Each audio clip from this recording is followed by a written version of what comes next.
hypnotic about the way a villain's car growls on screen. And in Hill Valley, nothing growled louder than a 1946 Ford Super Deluxe coupe, powered by a flathead V8 that barely made 100 horsepower in real life, yet somehow became the mechanical embodiment of teenage terror. Black paint that swallowed light, chrome that flashed like teeth, and a hand-built skull ornament leading the charge. This was not just a car. It was a warning. And yet, despite its crude power, this Ford met its match in a piece of pastel plastic that should never have worked: the hoverboard. A toy-looking prop made of resin, foam, hidden metal plates, and Hollywood optimism. But it ended up creating one of the most dangerous stunts of the entire decade: a crane rig swinging in the wind. A stunt double nearly flipped midair, and a director whose playful lie convinced millions that hoverboards were real.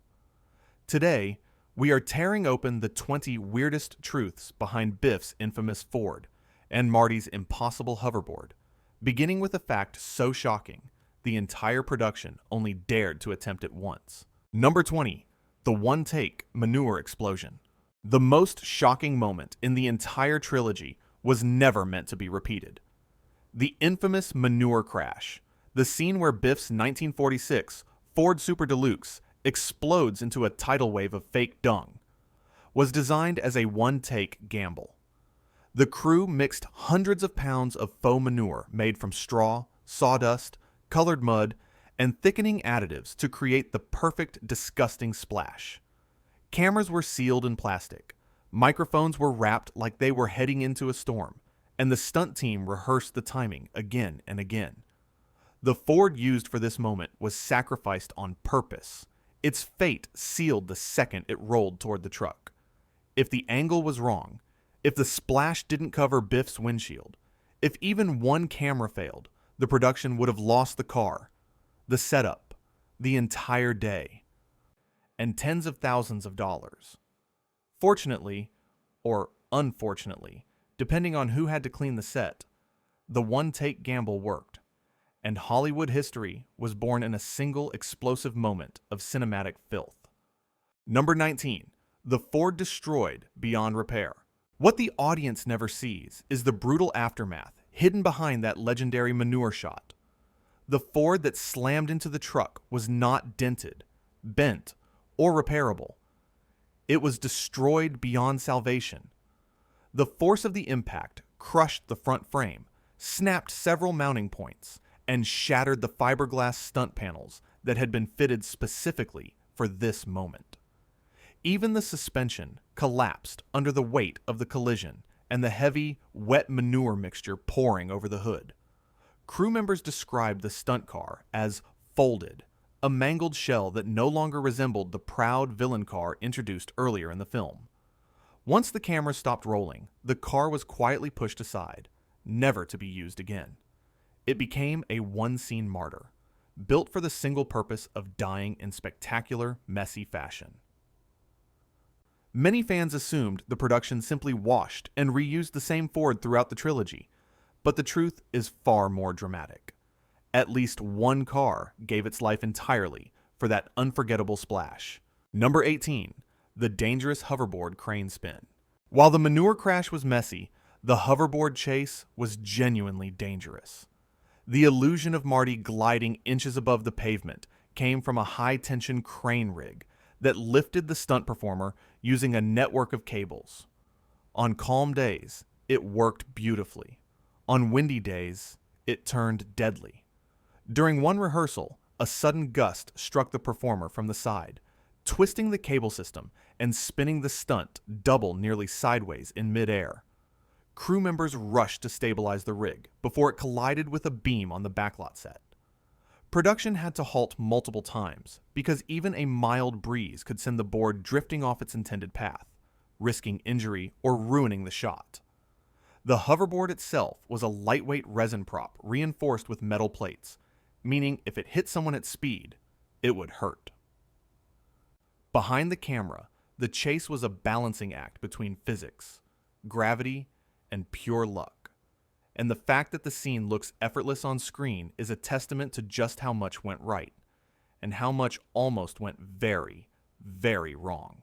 Number 17. The illegal skull ornament prop. The skull mounted on the nose of Biff's Ford might look like a factory accessory, but it was anything but legal.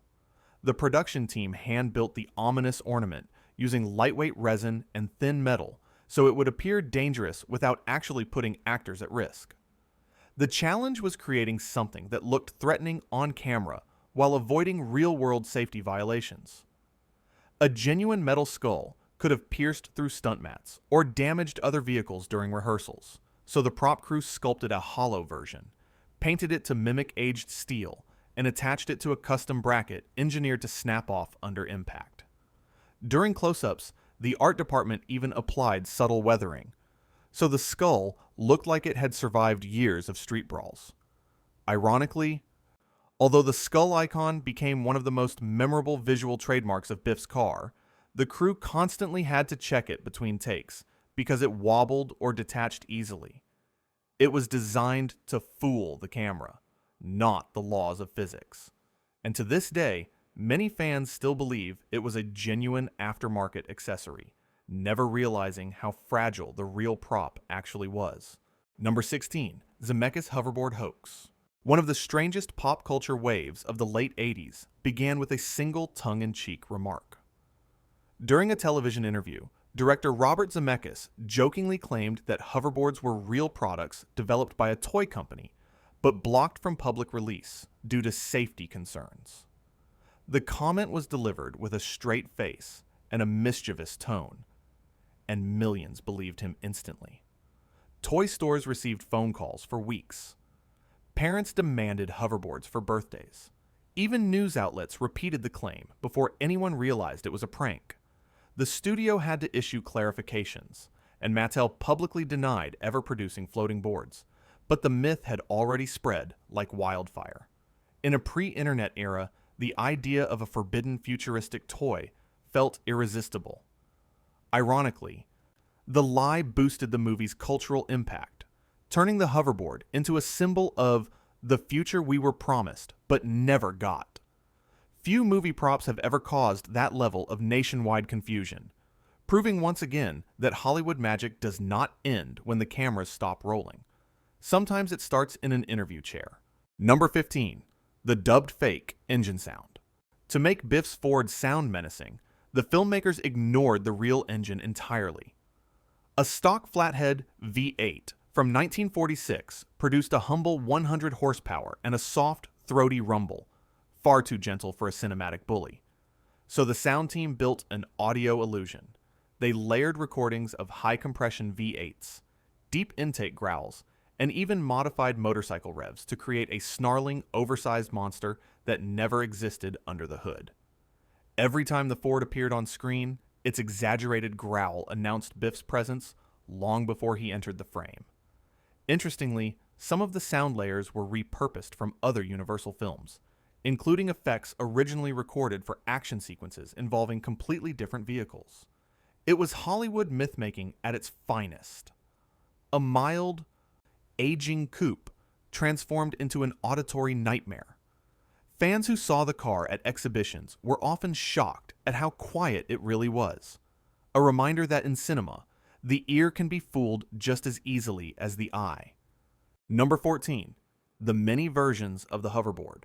Most fans think the hoverboard was a single iconic prop, but in reality, the production team built more than a dozen variations, each designed for a different kind of shot.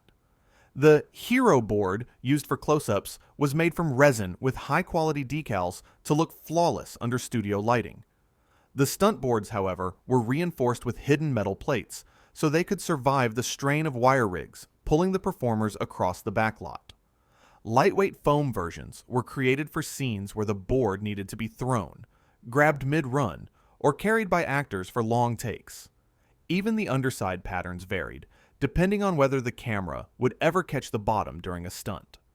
This modular approach meant the hoverboard could be anything the moment required: solid, delicate, bendable, or practically disposable.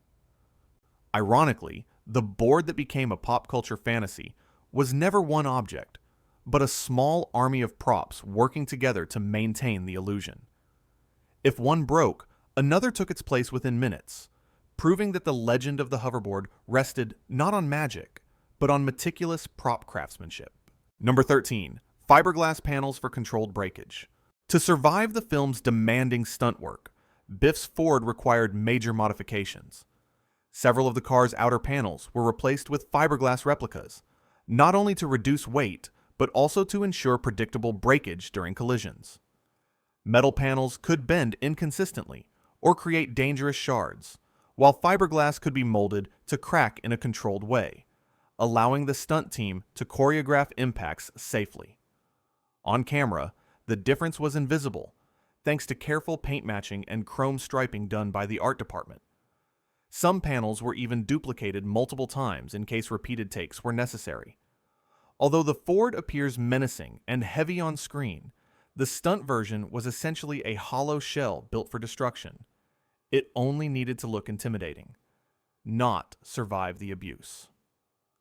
This hybrid construction is common in Hollywood, but the Back to the Future team pushed it further, mixing vintage authenticity with stunt-ready engineering.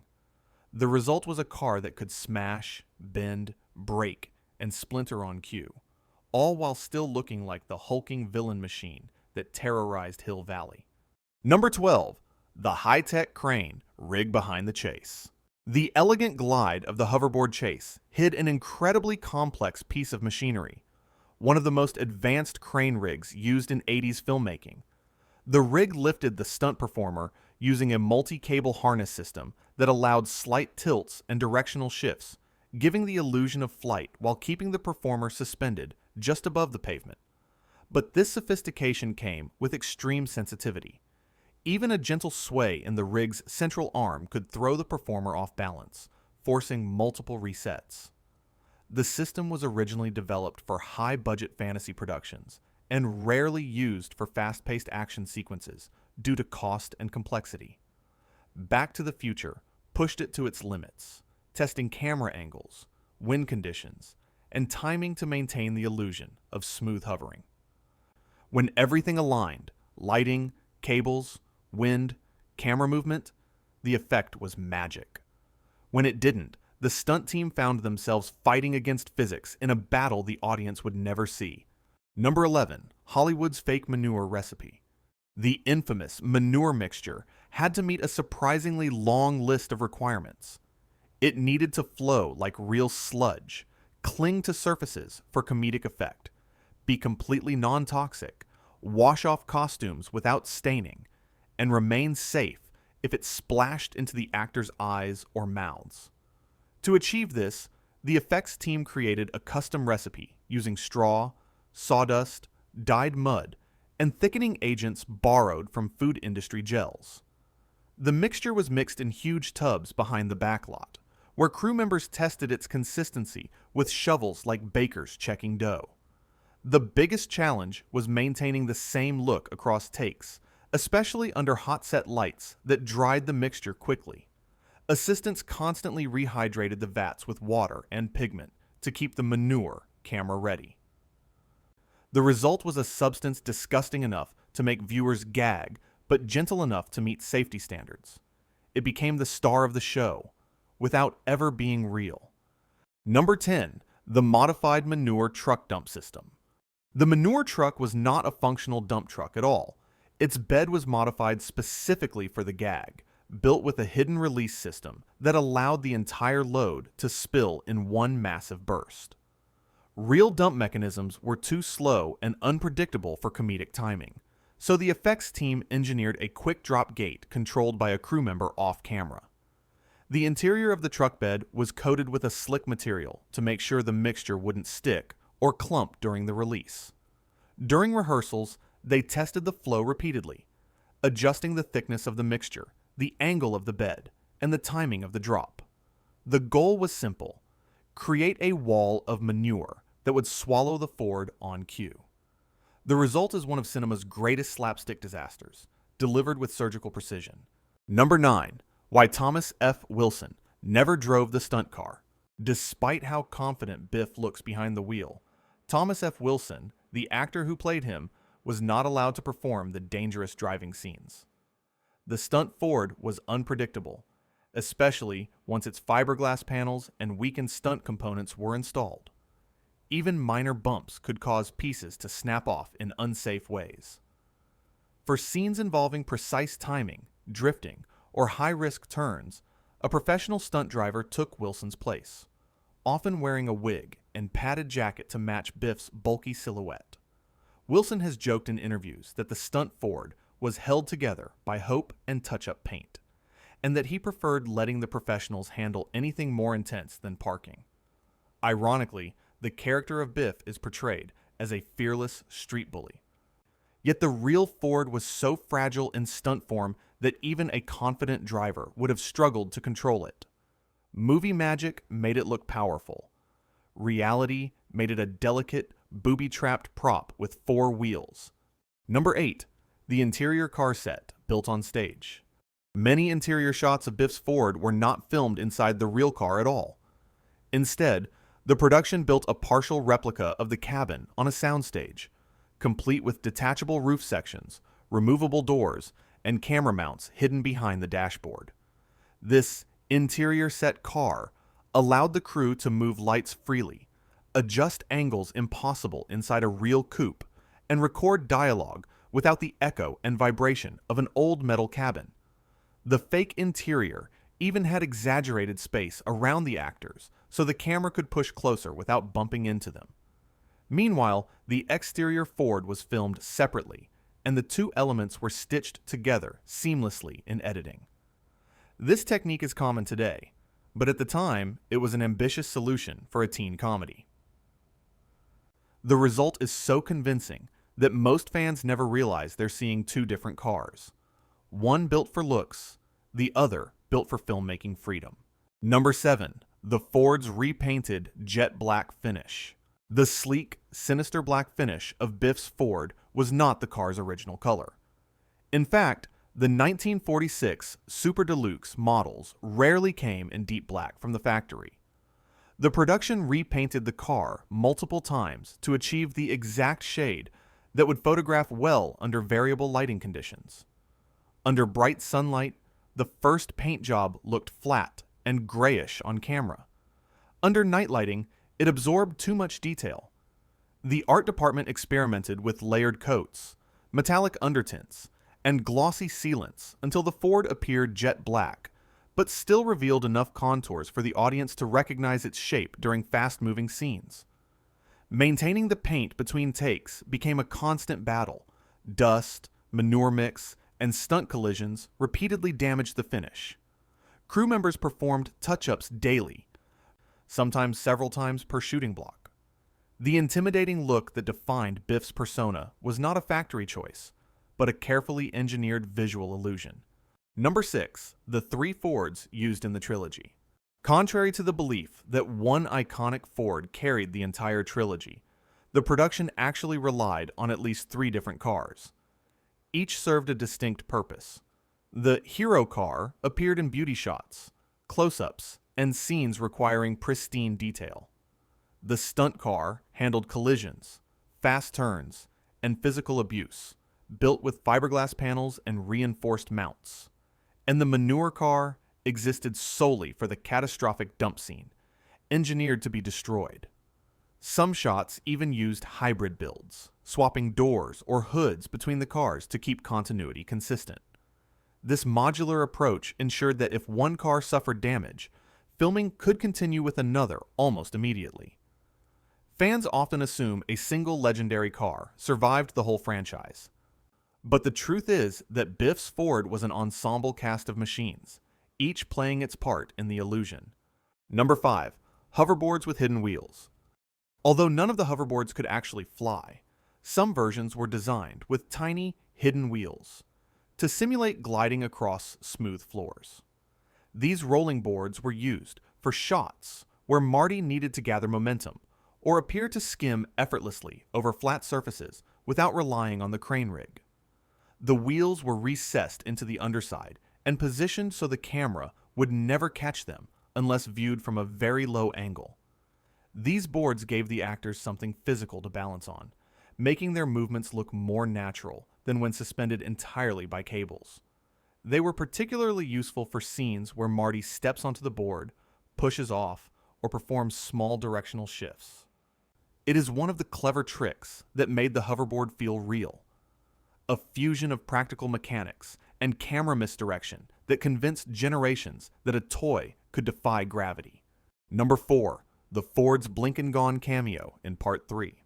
In the whirlwind of time jumps and genre shifts that define the trilogy, Biff's Ford makes a blink and you miss it appearance in the third film. During a brief flashback sequence, the camera captures the familiar silhouette of the 1946 Super Deluxe for only a moment, almost as if the filmmakers were leaving a secret nod for sharp-eyed fans. The car does not play a role in the Old West portion of the story, yet its fleeting presence ties the films together across timelines. Production notes suggest that the cameo was intentional, a way to acknowledge the iconic vehicle one last time, even though the narrative had moved a century into the past. Many viewers never notice it at all, but for those who do, the cameo feels like a small reward, a reminder that even in a story about trains, horses, and steam-powered ingenuity, the shadow of Biff Tannen's dark coupe still lingers somewhere in the background of Hill Valley's tangled history. Number 3. Hoverboards sold for massive auction prices. Over the decades, the hoverboard has become one of the most collectible film props in the world. Several hero boards, the versions used for close-ups, eventually made their way into private auctions, where bidding wars erupted among collectors. Some boards sold for prices reaching into the hundreds of thousands of dollars, far beyond what anyone expected for a foam and resin movie prop that never actually functioned.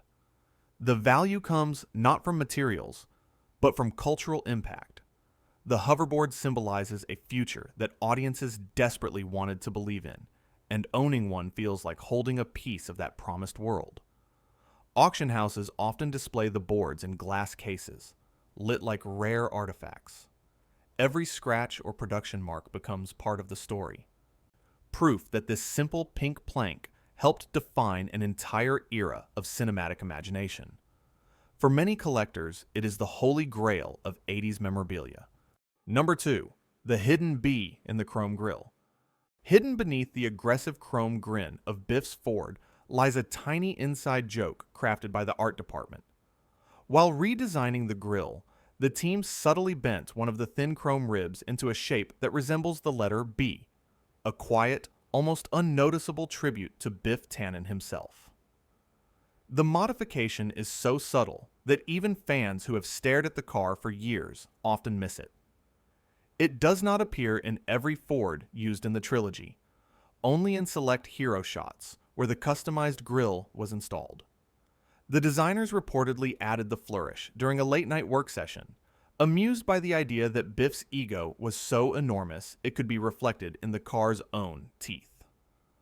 Though never acknowledged on screen, the hidden bee became one of the smallest but most charming Easter eggs in the franchise. Number 1. The quiet final appearance of Biff's Ford. The final and gentlest fact in this countdown brings us full circle. In the sprawling chaos of timelines, trains, and Old West shootouts in the third film, Biff's Ford appears for only a heartbeat. It has no stunt, no joke, no dramatic purpose, only presence. The cameo is a small reminder that no matter how far the story travels in time, the roots of the saga remain in Hill Valley's streets, where a black 1946 coupe once bullied a teenage boy into destiny. Ending the countdown on this quiet note mirrors the design of the trilogy itself.